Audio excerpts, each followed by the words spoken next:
For most of human history, widespread epidemic diseases simply did not exist. 12,000 years ago, humans lived in small, scattered hunter-gatherer bands.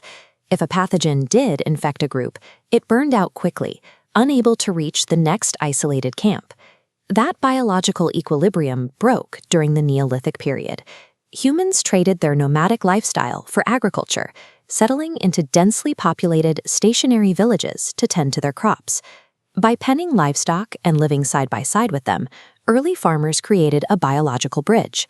The viruses naturally carried by cattle, pigs, and fowl now had constant proximity to humans, giving them millions of chances to mutate and jump across species. Around 11,000 years ago, a pox virus that originally infected rodents made exactly that jump.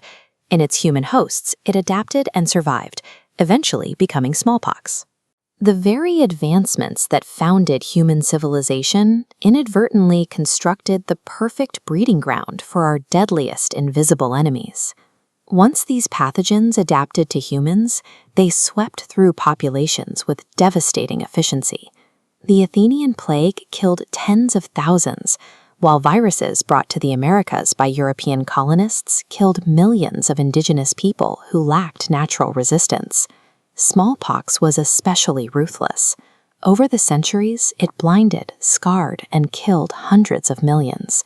It ended royal bloodlines and fractured vast empires, maintaining a suffocating grip on the globe for 3 millennia. As transportation networks tightened in the early 20th century, transmission accelerated. By 1918, a new strain of influenza rode the massive troop movements of World War I, infecting a third of the planet and filling massive gymnasium wards with the dead and dying. For thousands of years, humanity was relentlessly slaughtered by a force it could not see, understand, or actively fight. By the late 19th century, researchers isolated a physical cause for tobacco mosaic disease by using a Chamberlain-Pasteur porcelain filter. The pores were small enough to trap all known bacteria, yet the liquid that passed through remained highly infectious.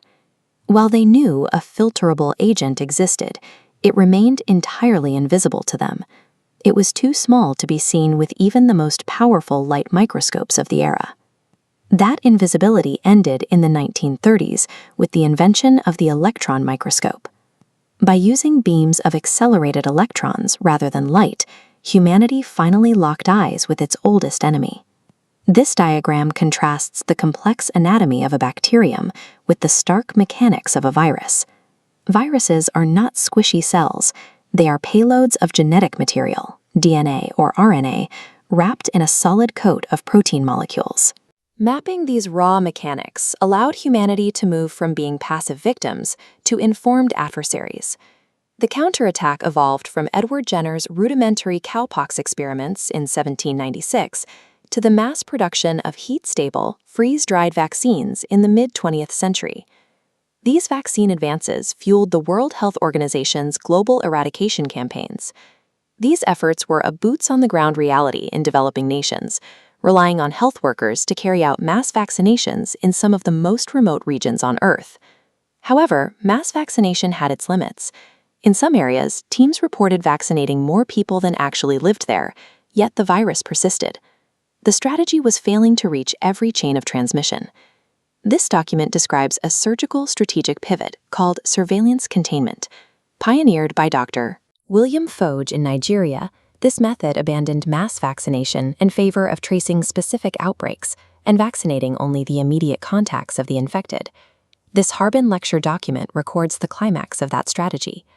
In 1980, the World Health Assembly declared that the world had finally won freedom from smallpox, followed by the eradication of the cattle plague Rinderpest in 2011. This marked a milestone in human history. For the first time, we had completely engineered the extinction of a deadly disease. While humanity won these historic victories, the battlefield shifted as 20th century modernization accelerated the movement of pathogens. In the early 1900s, a simian immunodeficiency virus in chimpanzees made a localized jump into humans in southeastern Cameroon, becoming HIV-1. This map visualizes how urban expansion turned a local infection into a crisis. As populations shifted to Kinshasa, the virus found a dense hub of new hosts. Modern travel routes then turned this regional outbreak into a cascading global pandemic. The interconnected infrastructure of our world now acts as a super amplifier, doing for viruses today what the agricultural revolution did 11,000 years ago. The history of viruses is a mirror reflecting human progress. As we grow and connect, they find new ways to spread. Because of our interconnected world, the speed and threat of emerging viruses, like SARS and pandemic influenzas, will inevitably escalate. This yellow vaccination certificate is physical proof that viruses are not invincible. It is a historical artifact of an enemy that no longer exists in the wild. Humanity's ultimate survival in this arms race relies on global cooperation on a scale never before attempted, constant surveillance, and relentless scientific innovation.